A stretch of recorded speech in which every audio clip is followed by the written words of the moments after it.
ಸಿಂದಗಿ ತಾಲೂಕಿನ ರಾಂಪುರ್ ಪಿಎ ಗ್ರಾಮದಲ್ಲಿ ಗ್ರಾಮಸ್ಥರ ಗೋಳಾಟ ಇನ್ನೂ ತಪ್ಪಿಲ್ಲ. ಬೆಳಗ್ಗೆ 11:30 ಆದರೂ ಕೂಡ ಇನ್ನು ಗ್ರಾಮ ಪಂಚಾಯಿತಿಗೆ ಯಾವ ಅಧಿಕಾರಿಯೂ ಸಹ ಬಂದಿಲ್ಲ. ಗ್ರಾಮ ಪಂಚಾಯಿತಿಯ ಪಿಡಿಒ ಉಸ್ಮಾನ್ ಸಿಂದಗಿಕರ್ ಅವರಿಗೆ ಕಾಲ್ ಮಾಡಿದರೆ ಫೋನ್ ಸ್ವಿಚ್ ಆಫ್ ಮಾಡಿರುತ್ತಾರೆ. ಗ್ರಾಮ ಪಂಚಾಯಿತಿಯ ಯಾವ ಸಿಬ್ಬಂದಿಗೂ ಹಾಗೂ ಸದಸ್ಯರಿಗೂ ಹಾಗೂ ಅಧ್ಯಕ್ಷರಿಗೂ ಗ್ರಾಮಸ್ಥರ ಗೋಳಾಟ ಕಾಣುವುದಿಲ್ಲ. ಮೇಲಾಧಿಕಾರಿಗಳು ಇತ್ತ ಕಡೆ ಸ್ವಲ್ಪ ಗಮನ ಹರಿಸಬೇಕು. ಇದೇ ಸಂದರ್ಭದಲ್ಲಿ ಕರ್ನಾಟಕ ಭೀಮ್ ಸೇನೆ ಗ್ರಾಮ ಘಟಕ ಅಧ್ಯಕ್ಷರು ಆದಂತಹ ಲೋಕೇಶ್ ದೊಡ್ಡಮನಿ ಆಕ್ರೋಶ ವ್ಯಕ್ತಪಡಿಸಿದರು. ಮುಂದೆ ಏನಾಗುತ್ತೆ ಎಂಬುದು ಕಾನೂನಾತ್ಮಕವಾಗಿ ಕಾದು ನೋಡೋಣ. ವರದಿ ವಸೀಂ ಗೋಕಿ.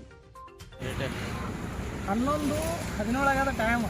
ಇನ್ನೂ ರಾಂಪುರ ಪಂಚಾಯತಿ ತೆರೆದಿಲ್ಲ. ಇಲ್ಲಿ ಗ್ರಾಮಸ್ಥರೆಲ್ಲ ಬಂದು ನಿಂತಿಗೆ ಅವ್ರವ್ರ ಕೆಲಸಕ್ಕೆ ವಾಪಸ್ ಹೊಲೆ ಆಗ್ತಾರೆ. ಇಲ್ಲಿ ಗ್ರಾಮದವ್ರು ಎಲ್ಲರೂ ಕಲಿತು ಚಾವಿ ಹಾಕಿ ಕಂಟಿ ಹಚ್ಚಾರ. ಈಗ ಏನಾದರೂ ಯಾರೂ ಅಧಿಕಾರಿಗಳು ಬರಲಾಗತ್ತಿಲ್ಲ.